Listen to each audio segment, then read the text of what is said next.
Prejudice, the 17th of September, 2024. If the world was rewindable, do you think people will arrive to the day of judgment with more sins or good deeds? In other words, if people can rewind time to the moment they realized they had a mistake or committed a sin, how many people out of the collective would come to the day of judgment with sins still remaining? It is what they do. They start a practice and they persist on it as though it had become a norm, adding more restriction to their practices, causing less reward to be reaped. The more they added of those restrictions, the more difficult it would become for them to determine a unifying structure of their faith. Those who would arrive to the day of judgment with sins remaining, even though they were given a choice to rewind the world back to the moment and remove it, would be those who were ungrateful to God for His blessings, who would lose everything they had acquired on the day of judgment for being ungrateful. People will have had been in constant testimony in front of God, as though God is rewinding their timeline in front of them, giving their voices an essence of beauty that cannot be found in other people in normal circumstances. Those people would be the ones who are able to identify their righteous leaders and prophets on the day of resurrection. It is necessary to consider resurrection prior to judgment. It is no wonder that such discussion topics taken out of religion with no credit provided would be a hard to conceptualize object of analysis. When resurrection leads to judgment, it is no wonder that considering the resurrected and their situation upon being ordered out of their graves would be a relevant topic to analyze. It is the manner in which the topic would be discussed that could prove to be auspicious. Are the resurrected to be told around, given direction to how they would tread the path forward?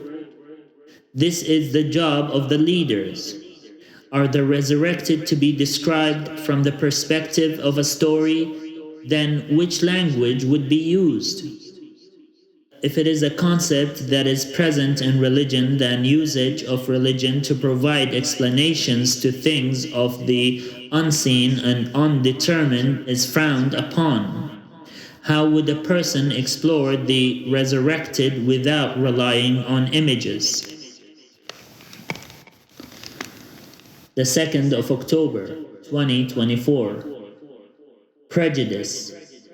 Knowing that someone would have prejudice in their judgment, expecting that they would react a certain way towards a matter or an issue. He starts repeating himself. They start repeating themselves, as though they are loved, especially if they are speaking in order to deliver a message.